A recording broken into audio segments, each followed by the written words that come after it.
So again, we are continuing our study in the book of Exodus. Last week po, we studied Exodus 18 and now we are in Exodus chapter 19. But before that, tayo pong lahat ay muli manalangin.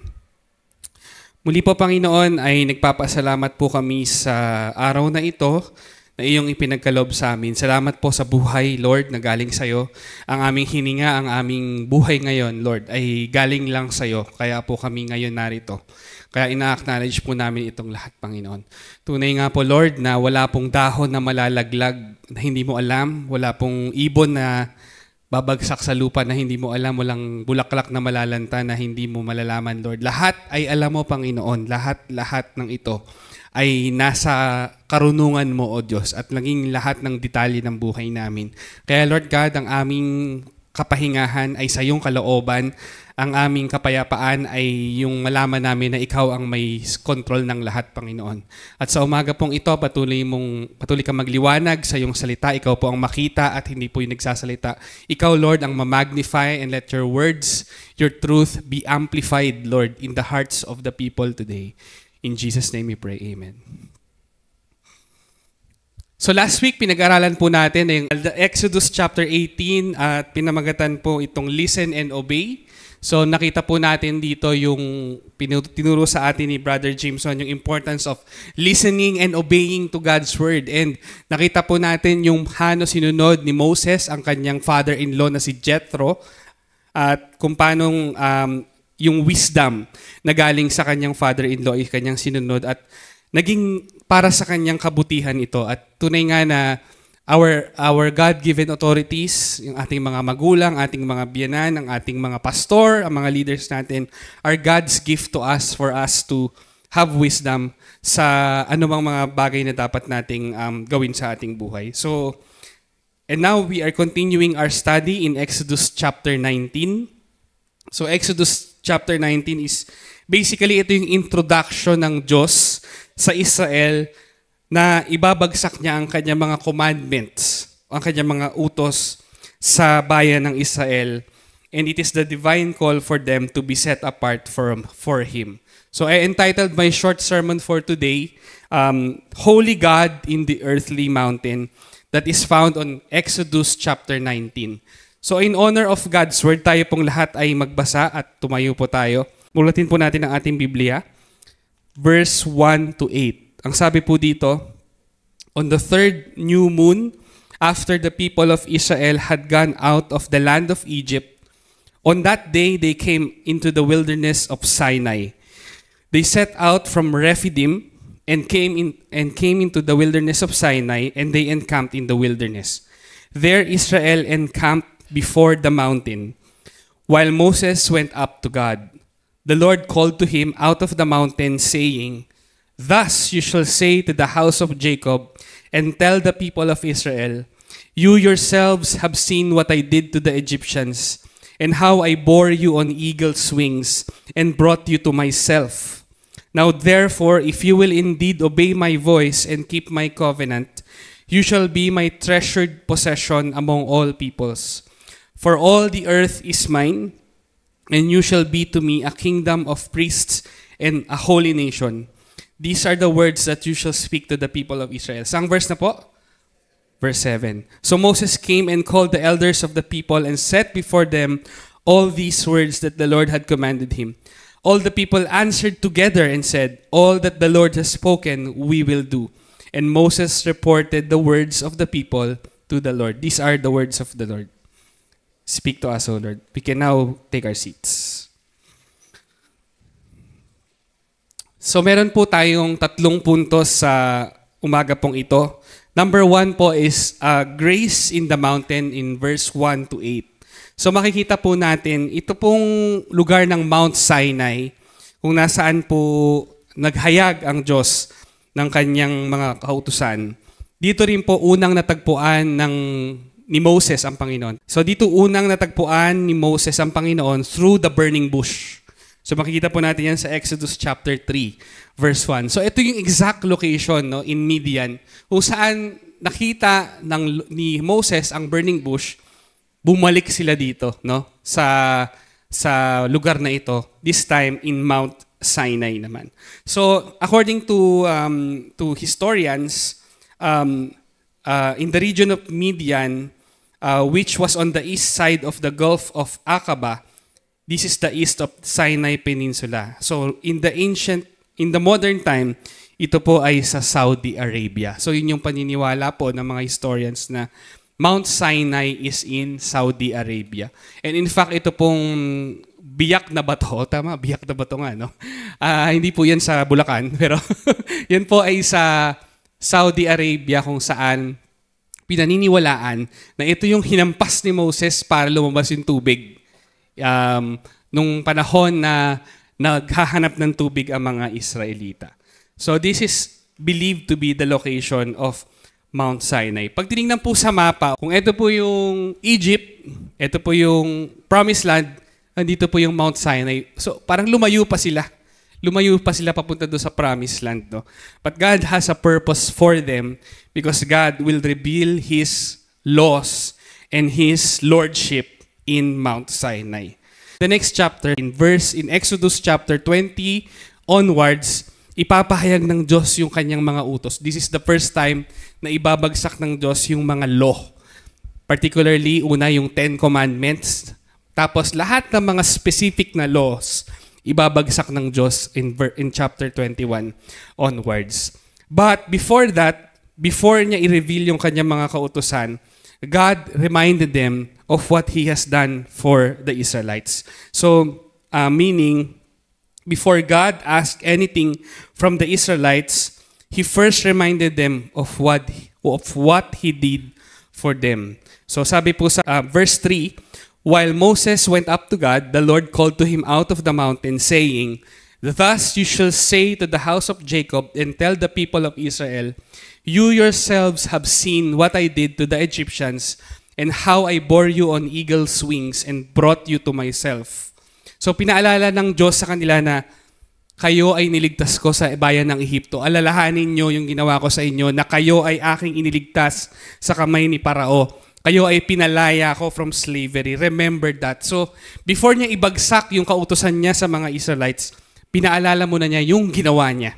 No, na siya ang unang gumawa. Siya ang unang umabot sa kanila. Hindi ang mga taong ito ang umabot sa Diyos, kundi ang Diyos ang umabot sa kanila. It is God who first made the move.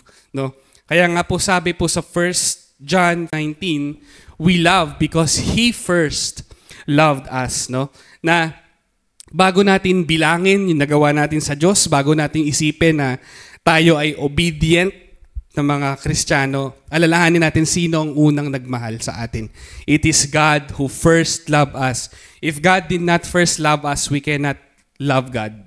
It is God who did everything first. No? Siya ang unang nagmahal at siya rin na nagbibigay sa atin ng kakayanan para mahalin siya. Hindi natin siya kayang mahalin with our own initiative.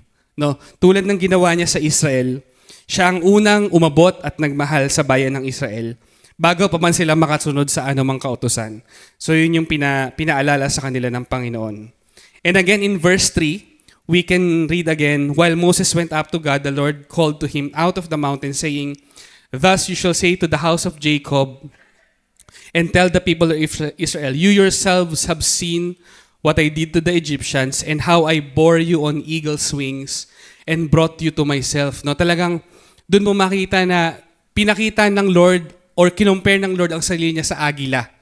Na iniligtas ko kayo tulad ng agila. Pinapakita po dito yung isang picture na yung agila, pinoprotektahan niya yung kanyang mga inakay o mga anak niya na nakasakay sa likod niya. At kung sino man ang magtangkang bumarel or pumana doon sa mga inakay na yun, ang agila ang unang tatamaan. So that is the protection of the eagle. No? At minsan yung eagle gagamitin niya yung kanyang pakpak to intimidate.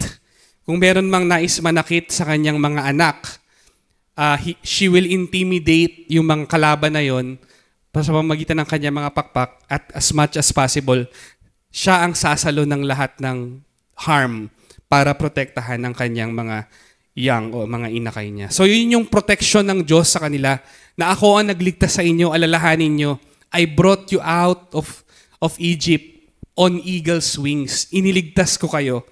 Pinapaalala ng Lord sa kanila yung kanyang ginawa for Israel. And sabi rin dito sa verse na ito, and I brought you to myself. So, iniligtas ko kayo dahil may dahilan ako para sa inyo, dahil kayo ay gagamitin ko sa mundong ito as God's holy nation. So God didn't deliver Israel just for the sake of delivering them, but God delivered them for a purpose, no? Tulad natin po, tayo ay ligtas hindi para lang dahil maligtas lang tayo at di tayo pumunta ng impyerno, tapos na, basta nagcha-church tayo once a week, okay naman tayo. Our Christian life does not end there. No, our Christian life has a purpose. Kung bakit tayo tinligtas ng Diyos, bakit tayo nakakasunod sa Diyos, we are not just here to attend church, magpa-aircon and all. We are here for a reason and dapat nating hanapin ano ba yung dahilan ng Diyos bakit ako Kristiyano ngayon. No? God has a divine call para sa ating lahat. No? Para sa katabi mo at para sa iyo.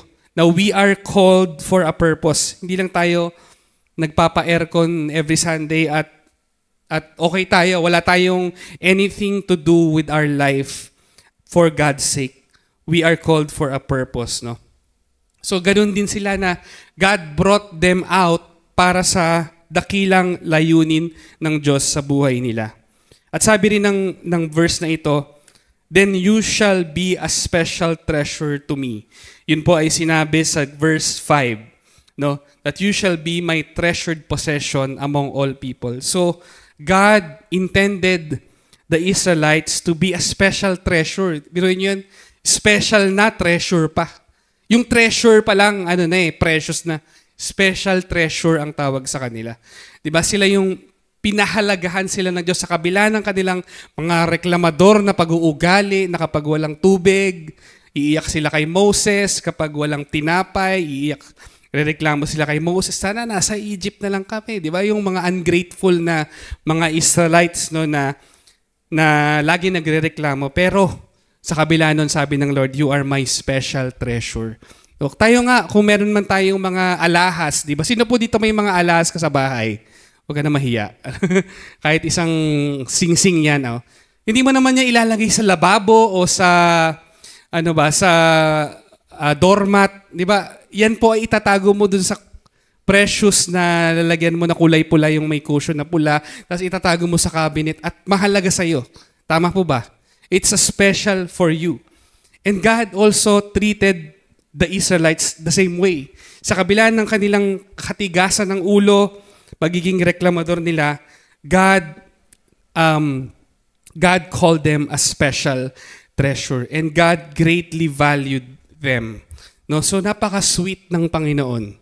No, that these people, though they have rebelled against God, God called them a special treasure. At pag binabasa mo yung Exodus, ano ba naman itong mga Israelites na to? Puro reklamo, niligtas na ng Diyos, hinati ang dagat, nagreklamo pa rin. Pag nauhaw, reklamo, pinaprotektahan ng Diyos, nagreklamo pa rin. And then, I see myself. Ako pala yung nagrereklamo din. Matigas ang ulo sa kalooban ng Diyos. No? Tayo rin pala, sa ating katigasan ng ulo, tinawag ta rin tayong, pinahalagahan tayo ng Diyos. Kaya sabi sa Ephesians 1:18, I pray that the eyes of your heart may be enlightened, in order that you may know the hope to which He has called you, the riches of His glorious inheritance in His holy people. So pinakita ng Diyos dito, no? Kung ano yung pangako ng Diyos sa Israel, ganun din pinakita in parallel na tayo ay may glorious inheritance. Meron tayong naghihintay na walang kapantay na mana, no? Sa naghihintay sa kanya mga pinili. So that's how God treasured us in spite of our unworthiness, no? Tinawag tayo, pinangakuan tayo ng Diyos ng treasured possession. And also, in the same way, Israel was also called in verse 6, you shall be to me a kingdom of priests and a holy nation.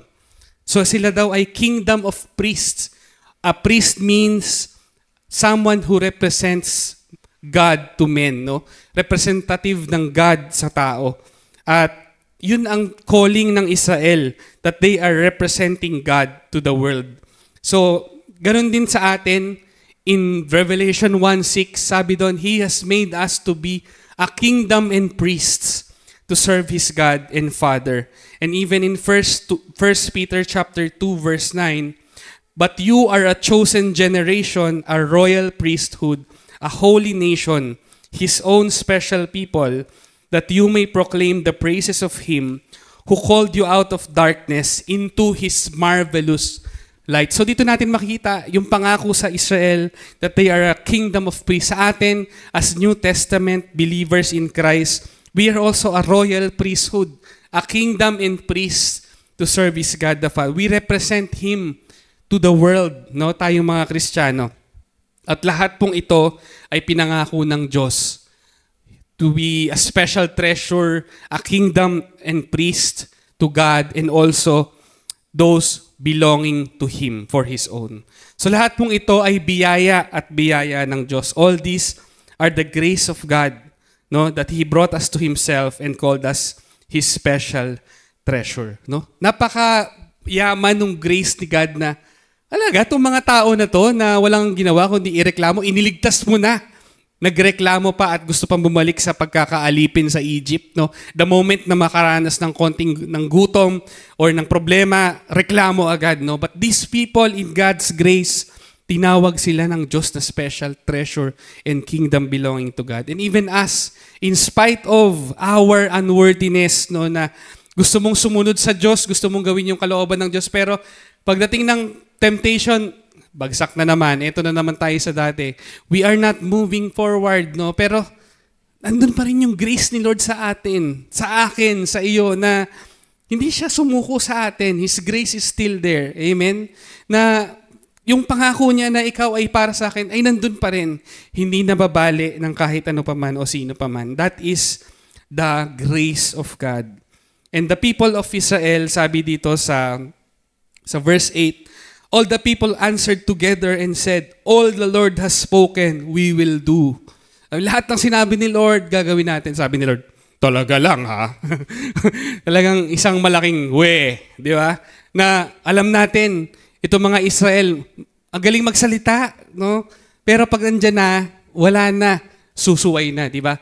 Like, nung panahon na yon na nangyari ito na they were so on fire. They were so committed to say na Lord, we will do what the Lord say. Tapos, a few days, 3 weeks after or 4 weeks after, ayun, sumamba sa Diyos-Diyosan. No? Nakalimot sa mga sinabi nilang, susunod kami sa Panginoon. Nawala lang si Moses, ayun. Gumawa ng idols na board. Makikita po natin yan in the next chapters. No? Na board, tinunaw yung mga ginto nilang kinuha nila sa Egypt, at ginawang Diyos-Diyosan yung baka. Okay? So, yan ang unang simbolo ng, ano ba yan? Lechong baka. Diyan ang unang ginawa nilang idol yung gawa nila. Alam mo yung, ang bilis nilang nakalimot sa kapangyarihan ng Diyos. Nakita nilang nahati yung dagat, nakita nilang nandyan yung pillar of fire, pillar of cloud, lahat na ng mas matindi pa sa Disneyland, yung walang katulad na spectacular na display of God's power. Nakita nila, pero the moment na iniwan mo sila, ayan na naman sila sa idols nila. What stubborn people, no? Na talagang idolaters and all. Kaya nga, tao is tigas ang ulo. Di ba sabi nga ni Pastor Jeff? Yun talaga yung mga tao talaga, ang tigas ng ulo, walang, ang bilis makalimot sa Diyos. And yun nga, magagalit tayo sa Israel. Ano po mga taong to, titigas ng ulo. Tapos yung palang binabasa mo, salamin. Ikaw pala rin yun. Di ba? Ako rin pala yun, ang tigas ng ulo ko. Alam ko na yung will ni Lord, pero ginawa ko pa rin yung mali. Wala tayong pagkakaiba sa Israel. Di ba? Pag tingnan yung katabi mo, sabi mo, wala kang pagkakaiba sa Israel. Okay. Tapos, yun.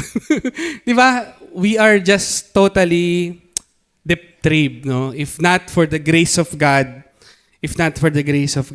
saan kaya tayo ngayon, no? Madali tayong mangako, pero pinapako din natin yung sinabi natin.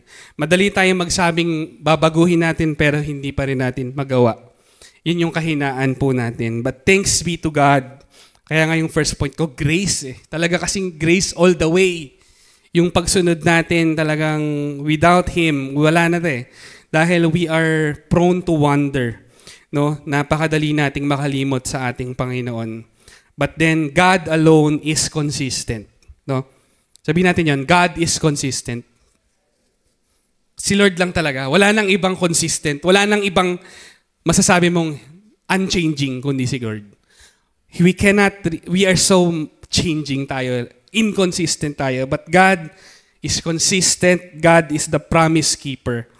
And God alone is gracious. Yun yung grace ni Lord sa atin. No? Na, Lord, salamat sa kabila ng katigasan ng olo namin. No? Nandiyan pa rin kayo. You are faithful sa buhay ko.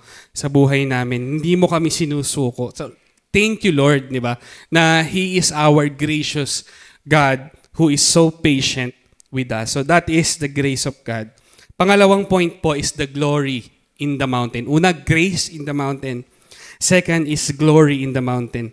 So makikita po natin sa verse 9 that God has set apart the mountain and made it holy for His sake. No? So itong Mount Sinai, wala namang special dito. Nakita nyo naman yung itsura ng Mount Sinai. Talagang wala namang kamangha-mangha dyan. Wala, puro bato. Di ba? Hindi mo nga maihilo din. Kumbaga, wala siyang kagandahan talaga on its own. But God made it holy for His purpose. No? So God is the one who made it holy. It's not because the mountain is so beautiful, but no, it is God who made it holy. Tulad natin, no, na ordinaryo lamang tayo at tayo nga ay nagkakasala pa sa Diyos. But God in His grace has set us apart. Kaya nga, God has called us to be people of the kingdom and priests to Him. So He has set us apart like what He did to Israel. And so because of that, God laid down His commandments to the Israel. In verse 12, sabi po dito, "And you shall set limits for the people all around, saying, take care not to go up in the mountain or touch the edge of it. Whoever touches the mountain shall be put to death." Grabe yung parusa.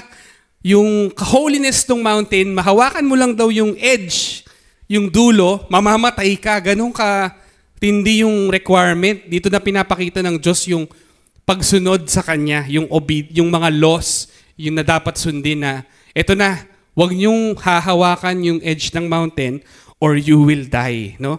So God is setting a boundary. God is setting a boundary for the Israelites. And it is really, if there is anything basic to human nature, it is that we need boundaries.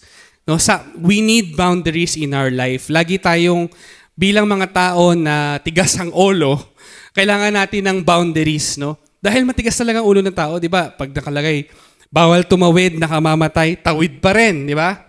Tapos bawal tumawid, may namatay na, tawid pa rin, 'di ba? Hindi pa rin susunod. So, mahilig tayong sumuway. It's our nature to disobey. And like, for example, lagi ka, bawal magtapon ng basura dito, doon nagtatapon. Diba? Bawal magtapon ng basura, multa 1,000, doon magtatapon. Merong nagsabi sa akin, effective daw, bawal magtapon ng basura, kukulamin. Ayun. Takot sa kulam kasi yung mga Pilipino. Ayun. So, try natin. Pero basically, ang sinasabi lang natin is, we are prone to disobey. And so, we need those boundaries. No? Yung boundaries sa buhay natin. And boundaries can be parang limiting, pero kailangan natin yun. Tulad ng mga, sino dito, mga teenager, mga nag-aaral pa, no? Minsan nakakainis, minsan naiinis ka sa parents mo, bakit bawal to? Bakit bawal yan? Bakit hanggang 10:00 lang ako pwede? Bakit ito lang yung bibigay mo sa akin pera? Marami kang minsan reklamo sa magulang mo. But God wants those boundaries for you, for your good. Diba? That God is allowed those boundaries through your parents for your own good. Maaring hindi mo naintindihan ngayon, but God in His time will allow you to understand bakit may boundaries ka sa buhay mo. No? And even tayo pong mga adults na po, may mga bagay na hindi natin magawa, na hindi na inaalaw ni Lord na mangyari sa atin, or may limitations tayo. But God, He allows it for our own good. No? So, tulad nitong ginawa ng Lord sa Israel, God has set this boundary for them to know na ako ang Diyos at ito ang mga boundaries ko para sa inyo. So this is what we really need, no, to hear, na wag nating ibase yung ating pagsunod sa ating nararamdaman lang, kundi matuto tayong sumunod kahit minsan ay mahirap, no? God placed these limits and boundaries for our purpose. Kasi yung ating generation po ngayon ay masyadong entitled. No, they feel like they deserve everything. Lahat. In fact, parang recently may napanood ako yung mga Gen Z na nagrereklamo na bakit kailangan magtrabaho ng 9 to 5. It's slavery. Bakit kailangan magpakahirap at ano. Anong gusto mong gawin mo? Bumagsak yung bayabas sa bibig mo. Di ba? Parang they're so entitled na they feel they deserve everything. They don't need to work. Ibigay mo sa kanilang lahat. Sadly, yun po yung nagiging kultura ng mundo. At we have to be reminded na we are not entitled. We are all living by grace. Amen? As Christians, everything we don't deserve. Even things na pinagtrabahuhan natin, we do not deserve it. It's only His grace, and we need to know our limits and boundaries because we are not God.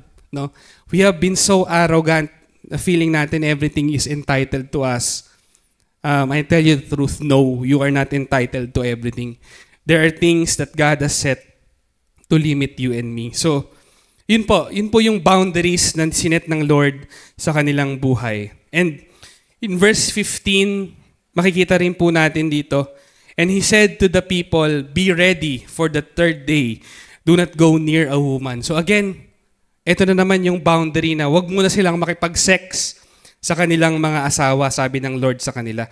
Sex in the context of marriage is good. Pero ba't kaya dito pinagbawal ng Diyos na wag kang makipag-sex muna sa iyong asawa?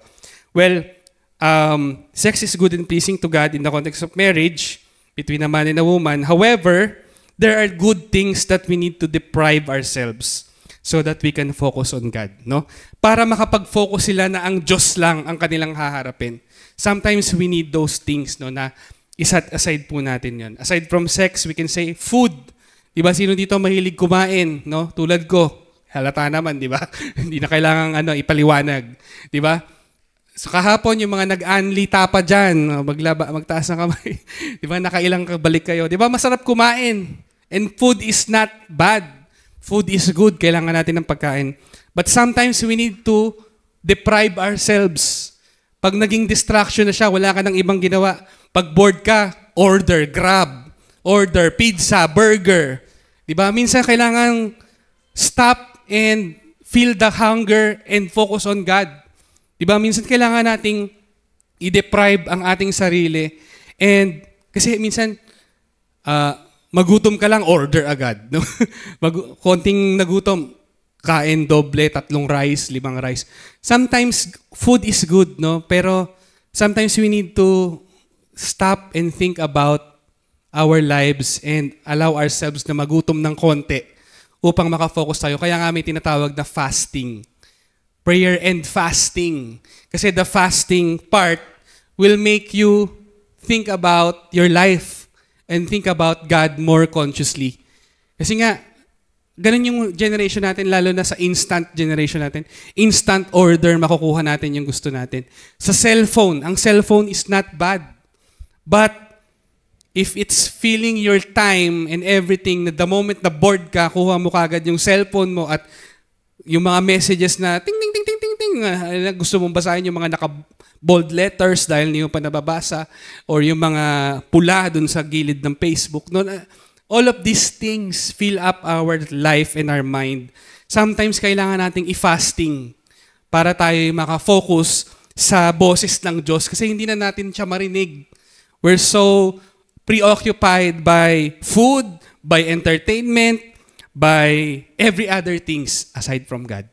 No, na ito yung mga bagay na ito, hindi siya talaga masama. Sabi ko nga, yung pagkain, yung cellphone. But sometimes you have to, fast from them. Not just food, but everything else that takes our time. Nandiyan pa po ba kayo?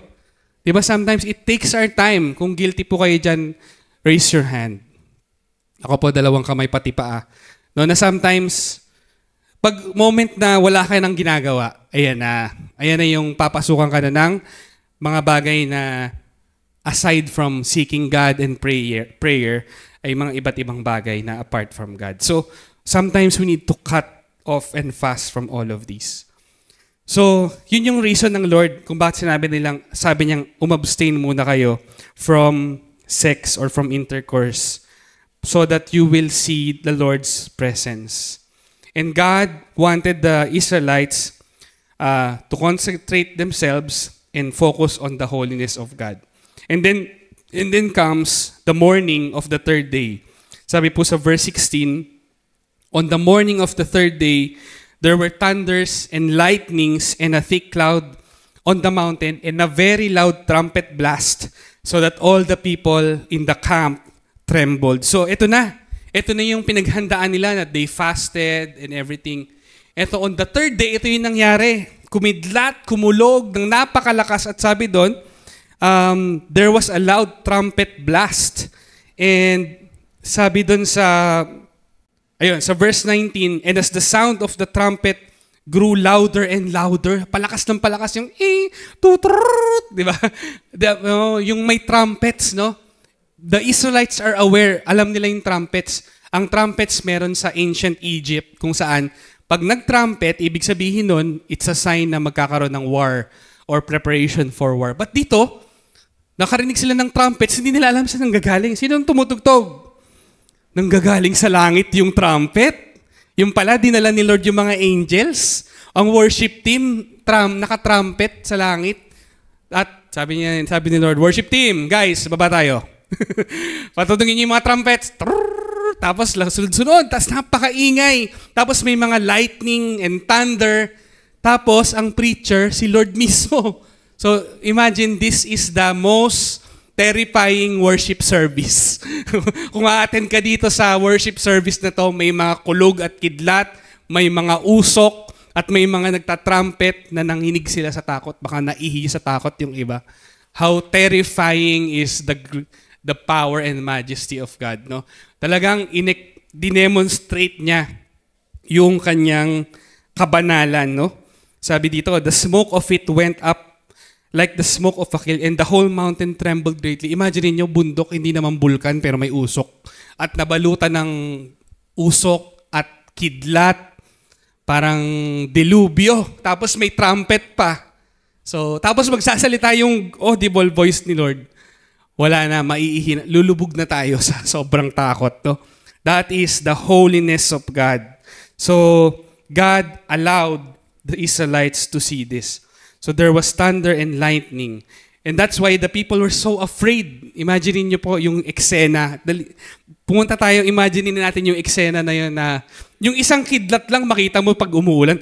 Ay, may kidlat. Takot na takot ka na, di ba? Tapos makikita mo lalo pag kami po nasa building po kami, 44 floors po kami.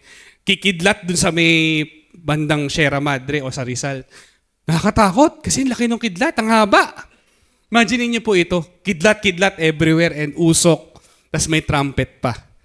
Parang doomsday, no? Pero yun yung great holiness ni God. Which brings me to my third point. They cannot approach this holiness, so they need a mediator.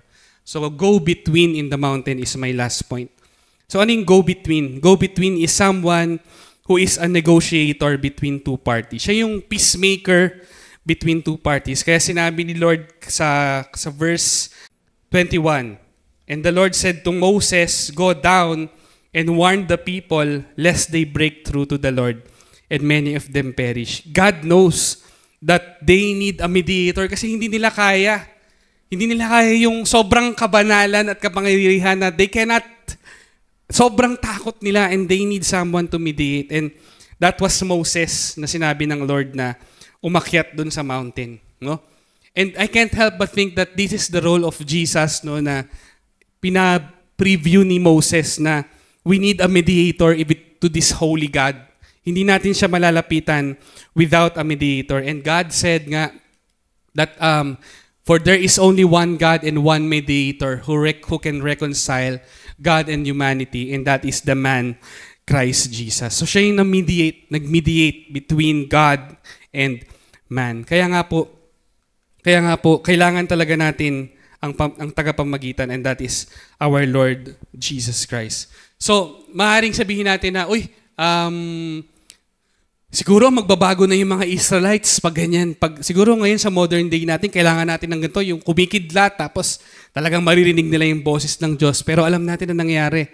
The Israelites witnessed this, pero sila ay sumamba pa rin sa Diyos-Diyosan. Napakatitigas talaga ng ulo, di ba?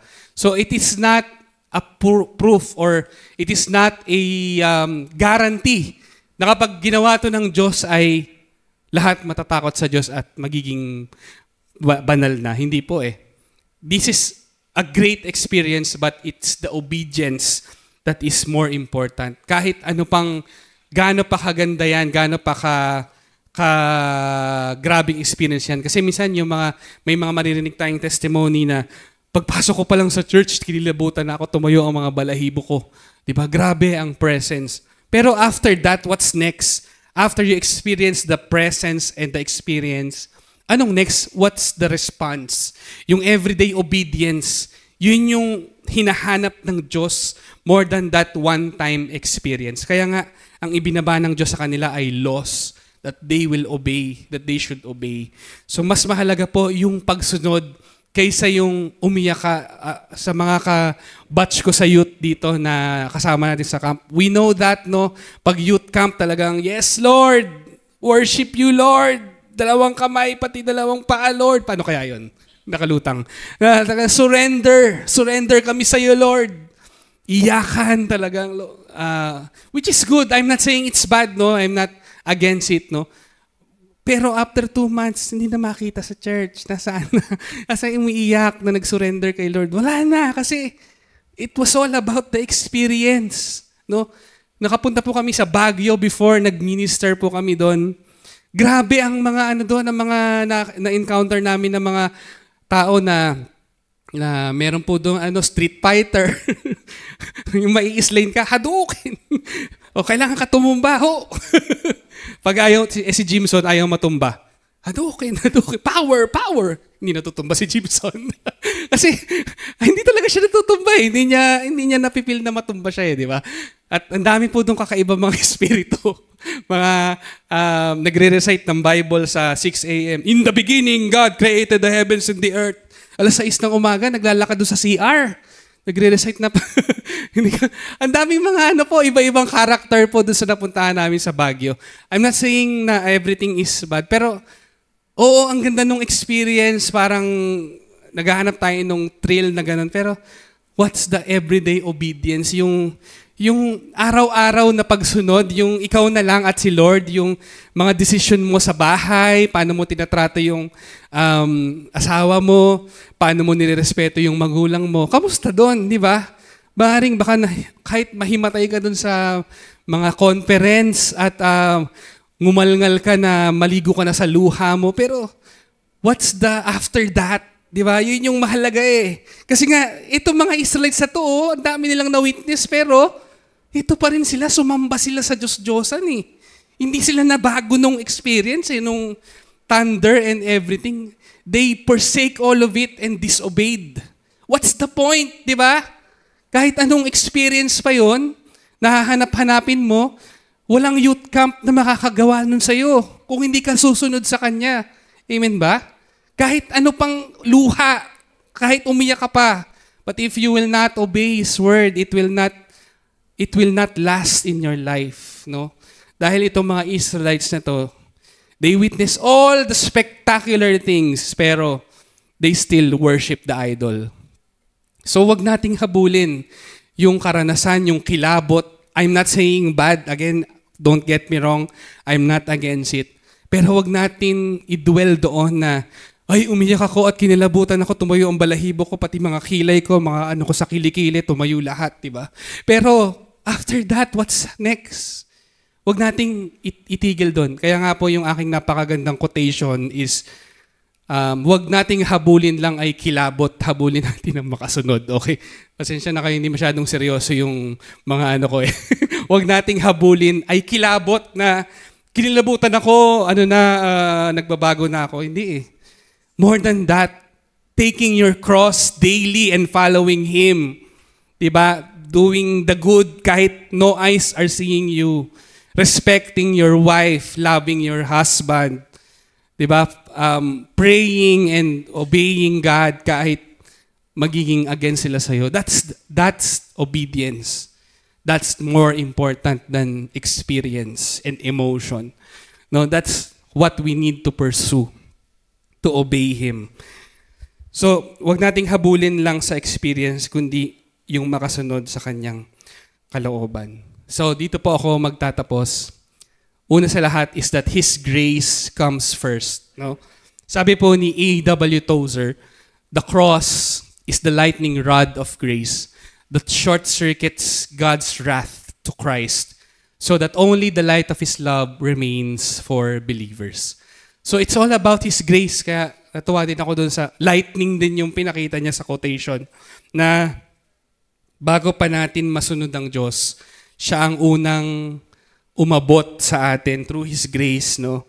That God in our sinful nature was mindful of us and He saved us. This is the grace of God. Kaya nga sabi sa preaching last week, mahirap ba ang sumunod kung alam mo ang ginawa ni Kristo para sa'yo? Kaya ngayon yung babalikan lagi natin. Ano pa yung ginawa ni Kristo? Pag mahirap sumunod, pag mahirap mag-obey, ano ba yung ginawa ni Lord? He obeyed the will of the Father and laid down His life and became a man and died a horrible death para iligtas tayo, di ba? What is obedience to this God? Di ba? Kung yun ang ginawa niya para sa atin, it does not become easy, but it becomes more inspiring to obey because we know what He has did for us. So, kapag may struggle tayo mag-obey, we must remember the grace that was first bestowed upon us. Ang hirap po talaga sumunod. Amen po ba? Sino po nagsasabing madali ang sumunod? Napakadali. Ang dali-dali ng mga will ni God. Hindi naman ho eh. Kahit mga nagpipreach dito, ako ho na nagsasalita sa inyo. 3 araw pabalik sa akin, no? Kasi mahirap po mag-obey sa Panginoon. It's hard to obey God, but we must remember His grace. That it's only by His grace that we are able to obey. And in our disobedience, His grace is still there carrying us forward. Well, ganun kabuti ang Diyos, no? Hindi tayo nandito nakakatayo pa rin dahil ang gagaling natin para tayong may doctorate sa Christianity. Hindi ho eh. Kung wala ho yung grace na yon, wala na ho tayo. Thanks be to the grace of God. At pangalawa is that His glory comes first, no?